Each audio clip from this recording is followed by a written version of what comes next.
مکرم سامعین، اب ہم ایک اردو تقریر سماعت کریں گے جسے پیش کر رہے ہیں درجہ عربی دوم کے طالب محمد ریان کاسکا۔ تقریر کا عنوان ہے علم اور علمی درسگاہوں کا مقام۔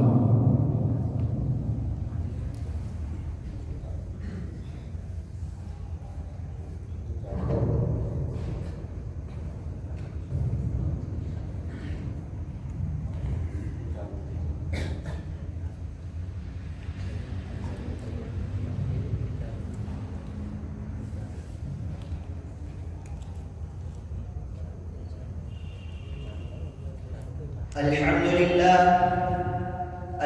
لله على إحسانه والشكر له على توفيقه وامتنانه، وأشهد أن لا إله إلا الله وحده لا شريك له تعظيما لشأنه، وأشهد أن محمدا عبده ورسوله الداعي إلى رضوانه، صلى الله عليه وسلم وبارك عليه وعلى ومن سار على نهجه واقتفى أثره واستنى بسنته إلى يوم الدين. أما بعد، فقد قال الله تبارك وتعالى في القرآن المجيد: اقرأ باسم ربك الذي خلق، خلق الإنسان من علق، اقرأ وربك الأكرم الذي علم بالقلم. صدق الله العظيم. محترم سامعین کرام، آج سے تقریباً 1450 سال پہلے کی بات ہے کہ اس قرۂ ارضی کے پاکیزہ شہر مدینہ المنورہ کے قریب میدان بدر میں ایک فیصلہ معاری کا برپا کیا گیا، جس میں ایک فریق کفار مکہ کا تھا اور دوسرا شہران اسلام کا۔ نبی کریم صلی اللہ علیہ وسلم کی دعا اور اللہ کی نصرت سے اس معرکے نے حق کا بول بالا کیا اور کفر کے پرچے اڑا دیے۔ چنانچہ 70 کافر واصل جہنم ہوئے اور 70 قیدی بنا کر حضرت صلی اللہ علیہ وسلم کی خدمت میں حاضر کیے گئے۔ اب دیکھنا یہ تھا کہ دربار رسالت سے ان کے بعد میں کیا فیصلہ صادر ہوتا ہے۔ کیا ان قیدیوں کو غلام بنا کر مجاہدین کے درمیان تقسیم کر دیا جاتا ہے، یا وعظ و نصیحت اور دعوت ایمان دے کر رہا کر دیا جاتا ہے، یا پھر مال فدیہ وصول کر کے چھوڑ دیا جاتا ہے۔ لیکن قربان جائے وسلم کی فراست و دراندیشی اور حکمت و دانائی پر کیا آپ نے وہ علم معلمہ کی عملی تفصیل پیش کرتے ہوئے ایسا فیصلہ صادر فرمایا جس نے علم کی خصوصیت اور اس کی اہمیت کو دلوں پر نقش کر دیا۔ اپنے ذہنوں کو پوری طرح حاضر رکھے اور آپ بھی اس حکیمانہ فیصلے کو اپنے ذہنوں میں محفوظ کرتے جائیں۔ محمد صلی اللہ علیہ وسلم کا فیصلہ یہ تھا کہ ان قیدیوں میں سے جنہیں لکھنا پڑھنا آتا ہے وہ صحابہ کی جماعت میں سے 10 کو لکھنا پڑھنا سکھا دے، یہی ان کا فدیہ ہے، اور جنہیں لکھنا پڑھنا نہیں آتا وہ 4000 درہم فدیہ دے کر رہا ہو سکتے ہیں۔ اللہ اکبر! یہ فیصلہ ان لوگوں کے بارے میں سنایا جا رہا ہے جنہوں نے مسلمانوں کو بہت ستایا تھا، بلکہ وہ مسلمانوں کے جانی دشمن تھے اور مسلمانوں کے خلاف برسر بیکار تھے، اور ایسے وقت میں سنایا جا رہا ہے جب مسلمان فقر و فاقہ کی زندگی بسر کر رہے تھے۔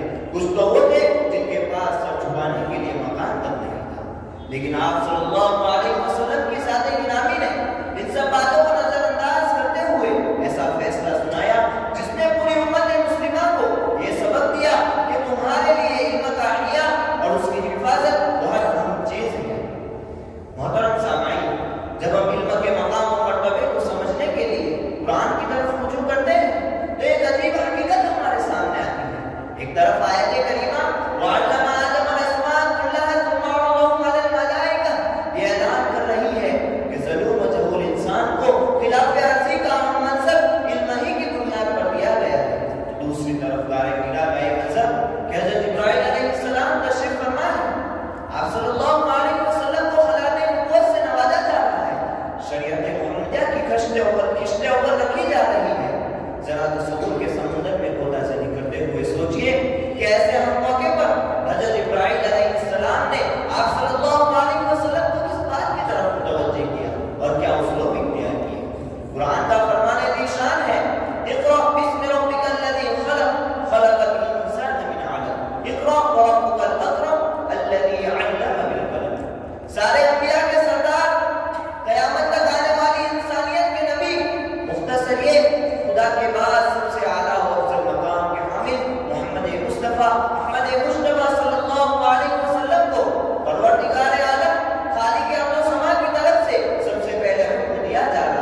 رسالت میں تعلیم کا آغاز ہو گیا تو رحمت خداوندی نے آپ کو اس بات کی طرف متوجہ کیا کہ کبھی اس تعلیم کا انتظار نہ ہو جس کو قرآن میں نقل کرتا ہے تو رب زدنی علما، آپ دعا کرتے رہیے کہ اے پروردگار میرے علم میں اضافہ فرمائیے۔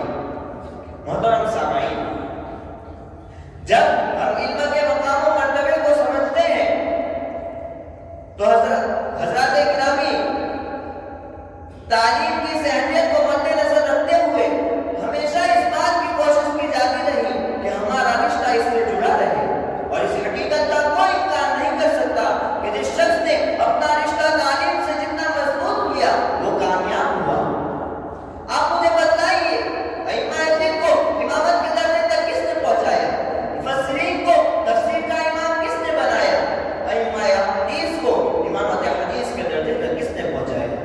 ان کی سواری میں زندگی ہمیں پکار پکار کر کہہ رہی ہے کہ اسی تعلیمی مشغلے نے ان کو امامت کے درجے تک پہنچایا۔ برادران اسلام، ہمارے مدارس اسلامیہ اور مکاتب دینیہ اسی تعلیمی مشغلے کے بنیادی مراکز ہیں۔ ان کی اقامت اور حفاظت ہمارا فریضہ ہے۔ اس کے نظام کو دار ادب اور صوبہ چبوترے کے رنگ میں رکھنا ہماری ذمہ داری ہے۔ جس طرح آقا مدنی صلی اللہ علیہ وسلم نے حضرت مصعب بن عمیر رضی اللہ تعالیٰ عنہ